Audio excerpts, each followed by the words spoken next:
Hi everyone, this is Bryce with SCNS Live, and I am here with actress and humanitarian Thank you. Claudia Wells, and she is here this weekend in Lewisville, Texas for the Dallas Comic Show and Fantasy Festival. Yes. You'll be here Saturday and Sunday Saturday to greet and your fans. Sunday, yes, Great. and Awesome. Saturday night. And Saturday night at the Alamo Drafthouse. That's right. Right, for the Q&A and the screening of Back to the Future. Yep, and I'll be signing there also. Awesome. Yep. So, Back to the Future fans, you have a great weekend ahead of you right here in Lewisville, Texas. So, I'm thrilled to be here with Thank you, and I know your fans are looking forward to seeing you. So, first question, how does a child born in Malaysia end up with Robert Stack on Strike Force and also on Herbie the Lovebug?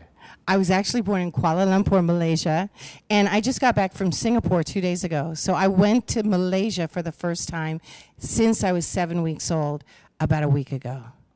Wow. Right? Wow. I've been wanting to do that all my life. It was a homecoming. I can't even tell you how exciting it was. That's not the answer to your question. Did you see family? No. Okay, so my father's he researches tropical diseases. He's a parasitologist, and he was the head. He started the joint medical program between UC Berkeley and UCSF. Oh, okay. So he was in Malaysia researching tropical diseases, and my mom and dad lived there for 2.5 years. And then I was born, and as soon as I was old enough to fly, they went back to San Francisco. So my first time going back since I was 7 weeks old was a week ago. Wow. So, of course, you don't remember that, but... I don't, but it felt like I was home. Yeah. Lower your mic just a tad. Oh, sorry. Yeah, that's okay. Okay, It's all so good. I'd always wanted to be an actress. I knew since I was 3 years old I was going to be an actress. And I did everything I needed to convince my mom of that. Wow. Yeah. So, we spoke briefly before the interview started about Strike Force with Robert Stack, and that was one of your first roles after Family. Yes. And what are your memories of working with Robert Stack? And was that a juicy, meaty, bad girl role, did you think at the time? Yes. Oh my gosh, yes. I had to call my pediatrician in San Francisco and ask, what are the physical symptoms of being on drugs? So I knew how to act it. And he was like, your mouth gets dry and you get jittery, and because it was such a big deal to me. Yeah. That was my first major role after moving to Los Angeles when I was just shy of 14. And that was when I was about 14 and a half. Well, you were very convincing from what I saw in the episode, which was fantastic. So was it something that your parents had any concern about you doing a role like that at all? I lived with my mom. My dad was in San Francisco, so he didn't have a part in that. Okay. And no, I wanted to act so badly that that's it. There was no discussion. I was going to be an actress. Yeah. And that audition, I walked in and every little starlet in town was there. The hallways were full, the stairway was full, and I walked in like, whoa, there's a lot of girls here. And these girls had been acting since they were like 6 years old, 8 years old. And the scene was me getting to the front door with a gun, crying, passing out, and being lifted up by Robert Stack. That was my audition scene. Powerful. Yeah, and I remember I was thinking about what would happen if Stanley, my German Shepherd, what would happen if he died? And that's what I was thinking in that scene. And then and there was tons of people, there was the producer and director and everyone, and then when I was finished with the scene, the casting director said, but can Robert pick her up? And I had no idea what they were talking about. I didn't know Robert Stack from Adam. And so he picked me up and said, well, she feels light enough, I think he could pick her up. And I got the part. Wow, so you have your love of your dog Stanley to thank for getting your career. And really... Dr. Patton in San Francisco for telling me what people are like when they're on drugs. Wow, that's amazing. So Herbie the Lovebug, you were in 5 episodes of that, I believe. However many they did. I think it was a pilot and then picked up for 5. Okay, if you say so. With Dean Jones. Yeah, so was that a fun That was a life-changing job. Literally. So when I did that, Dean talked to me. He would pull me aside every single day and talk to me about God, talk to me about Jesus, talk to me about the Holy Spirit, talk to me about discernment. And he didn't do that with anyone else. Literally, when we weren't shooting or eating, he pulled me on the grass and said, "Come on, sit down, I need to talk to you." And then on Sundays, he and his wife met me and my mom at their church, and we went to church together, and then went out to brunch afterwards. Excuse me. I literally became Christian because of that movie, because of that series and my relationship with Dean and him talking about God to me. It changed my life forever. Yeah, that's impactful. They gave me my first Bible, him and Lori Jones, his wife. Wow. Yeah. That's incredible. And he didn't do that with anyone else on set. Wow, I'm so glad we talked about that. That's amazing. So you played a teenage drug dealer in Strike Force, and which I thought was amazing. Now let's fast forward to Stop the Madness video, where you were doing the opposite. You were basically in a video promoting drugs and stay clean. Yeah, and it was when videos were just starting. It was done by the Entertainment Industry Council, and actually. What was his name? The regular on Strike Force was on the council, and he's the one who recommended me for it. Is that right? Oh, I can't think of his name. It wasn't Dorian Harewood. It was. I'm wrong. On Simon and Simon. It was one of the regulars on Simon and Simon. Okay. I played a drug addict on Simon and Simon also. I missed that one. Okay, darn. Okay. Yeah, it was it was called Slither. It was Gerald McCraney's directorial debut with Jameson Parker. And it was one of my favorite parts I've ever had. And so... Can we watch it after the interview together? Let's watch it together. You want to? Yes. Seriously? Yes. I'm in 45 minutes of it.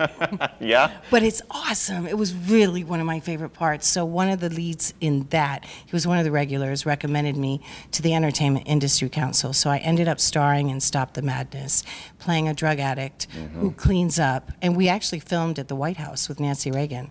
Well, I didn't know you were there with Nancy. That's wild. I was standing there singing with her. Okay, that didn't connect with me. I'm somehow because I was in that pretty dress, and I wasn't playing like the rough and tough drug addict anymore. Wow. I changed clothes in the White House dining room because I had to change quickly, and they just held up like a coat or something, and I changed clothes in the dining room. Wow. I had a whole tour of the White House with the secretary, and he's like, "Don't tell anyone, come on."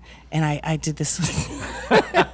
Did you eat dinner with Ronald Reagan and his chimp? He was busy. Oh. But he and his wife sent my mom a birthday card because I asked the secretary if he would make sure that happened. Okay. But Cool. You still have that? No. Oh, that's okay. I won't hold it against you. She was happy when she got it, though. Okay. That was a really big deal, though. And everyone was in that. Oh, in yeah, fact, Whitney Houston and Arnold Schwarzenegger was the garbage man. I saw that. And what was I going to say? New Edition was in there. Yeah, they were in there. A bunch of people. Yeah. I think Janet Jackson might have been in there. Oh, one of the break-in stars was in. Boogaloo Shrimp. Oh, I know what I was going to say. Oh. In the scene when I'm like sad and like this, in the corner of a big area, that was where they filmed Enchantment Under the Sea, the dance. No way. Yes. A year later. Thank you for showing me something that I would never have expected you to say. That's awesome. I'm very good at that. Have you ever divulged that to anyone before?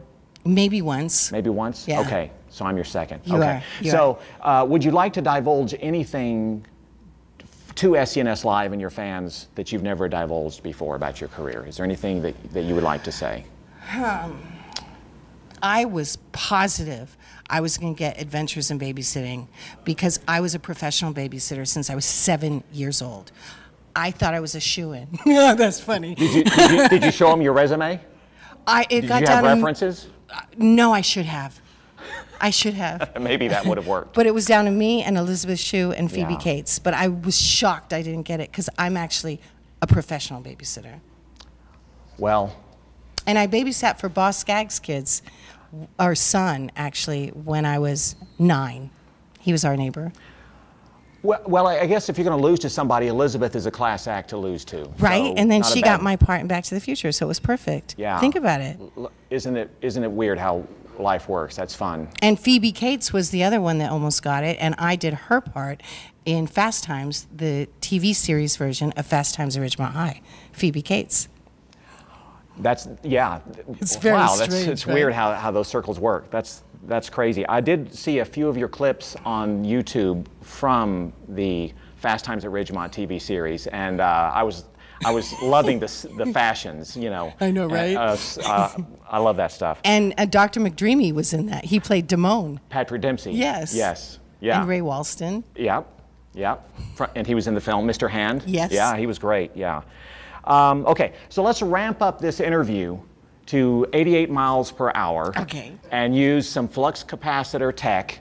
Okay. And let's go back in time to Hill Valley. All right. And please tell me, what was it like for you first day on the set?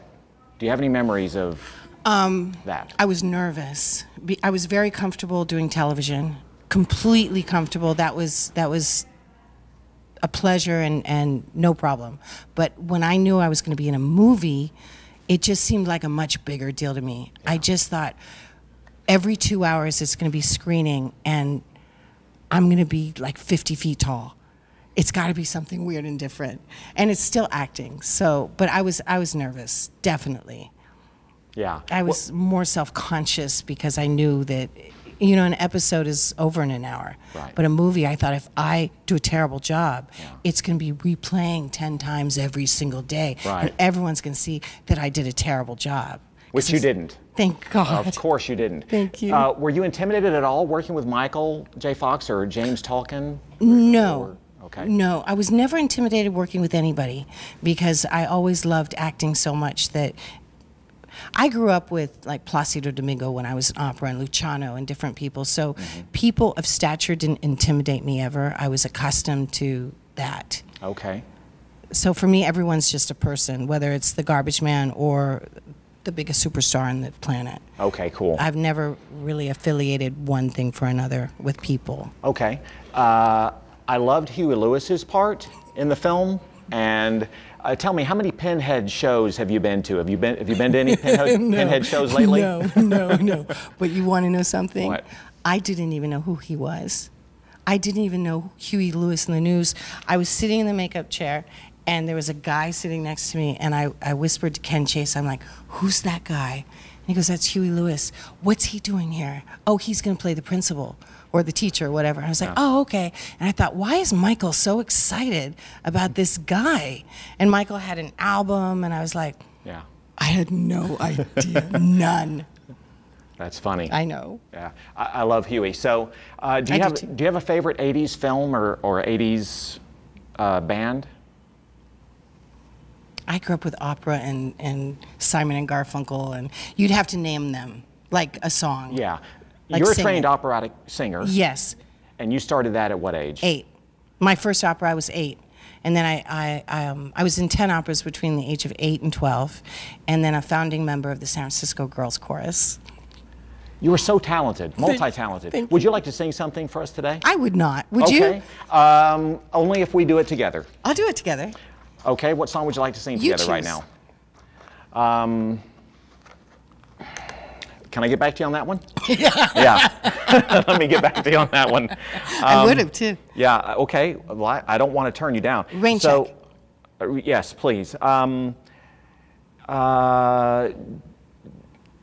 Did you keep any keepsakes from the film? Any of your outfits from Back to the Future? I didn't. Okay. The Clock Tower flyer, I have the original Clock Tower flyer. Good. And I have it in the same color, and I signed the back of it, I love you 555-4823, just like I did for Marty. That was my handwriting. So that's one of my favorite things to sign for fans. That is awesome. I love that. So speaking of outfits and clothing, you own your own shop, your own clothing store. Armani Wells. Yes, it's called Armani Wells in Studio City. It's high-end designer resale clothing for men, because I think men deserve it. It's very expensive to wear a beautiful suit as a man. Yeah. If you want to wear something that's got great fabric, a great cut, you have to spend a lot of money, and I don't think that's fair. So when I was 25, I opened a high-end designer resale clothing store only for men, and I still have it. I still run it 28 and a half years later. And so I sell Armani, Versace, Canali, Zegna, Prada, Gucci, Dolce & Gabbana, even Chanel for men, everything from head to toe. It's current style only, perfect condition, except Versace. I have some beautiful vintage Versace.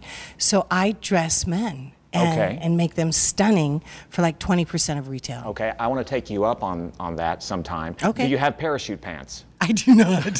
You're very funny. I was hoping you would. What about the patch pocket pants, the 6-pocket pants? I'll take those. Painter pants. I'll take one of those. Okay, so you're obviously multi-talented and you're into all sorts of things and you know, clothing. Do you do impersonations? Non, mais je parle beaucoup de français. Si tu veux parler français, je peux faire ça. Frank Sinatra to you too. You're funny. So your role is iconic as Jennifer Parker in the film, getting back to the Future. I know you had the chance to reprise that in video games. What was that like? Yes, that was fantastic. Okay. I never thought I'd have that opportunity again to be Jennifer.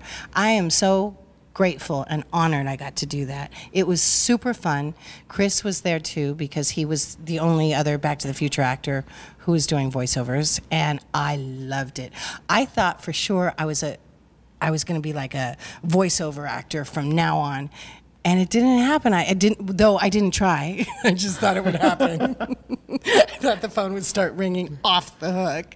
So I love doing voiceovers, and it's actually something I've always wanted to do. Well, I hope you get to do more of it. Hint, hint, hint, right? hint, hint, hint. Right? So give her a call. I bet she'll pick up the phone. Do you do any foreign films? I don't, but I could. I speak fluent French. Yeah. That's a really good question. Give her a call. Hello. Yeah. She might be available. I close my store when I'm doing something that's acting or when I do a show that I really want to do, and my customers wait and they understand. They totally understand. Really? You close your store from time to time? I do.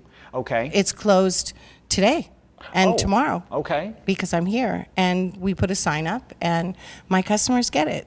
That's cool. Well, Louisville, you are in for a treat because she has closed her store for the weekend, and she is here to visit with you at the Alamo Draft House and also at the Premier Event Center in Louisville for the Dallas Comic Show and Fantasy Festival. Get your tickets at dallascomicshow.com. You'll see all the details. Will the DeLorean be here? Yes.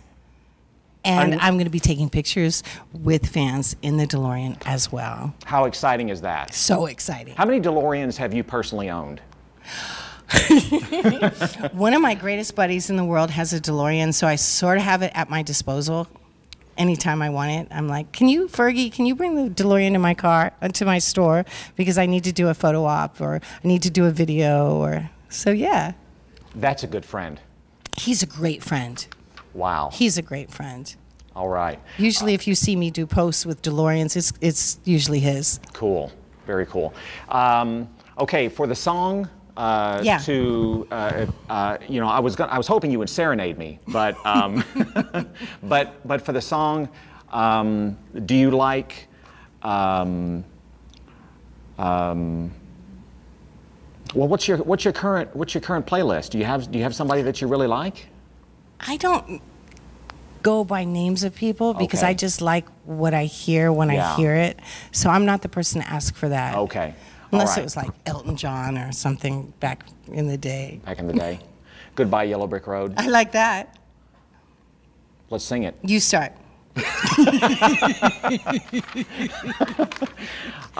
This is where we probably should just thank Claudia Wells for joining us, and we will sing after we turn off this camera. And Claudia, I can't thank you enough for joining me today and talking and reminiscing. So much about your career and everything. Oh, I forgot to ask you one other question. What are you doing now for the future? Are you doing more acting?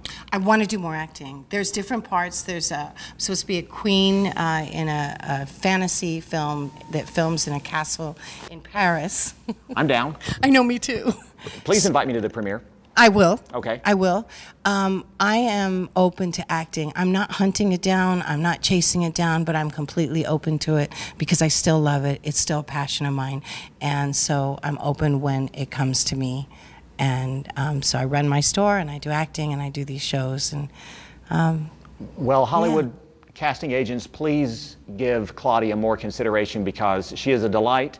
And I know your fans are looking forward to seeing you this weekend. So Thank please come you. see Claudia Wells this weekend in Louisville at the Premier Convention Center, Event Center, I should say, and at the Alamo Draft House in Richardson. Claudia, thank you so much. That was good. We did it the first time. Yeah. Usually I have to say, look at the elbow. My son taught me that. See, look at the elbow. Wait, look at the elbow. There. Oh, okay. I think I'm in love.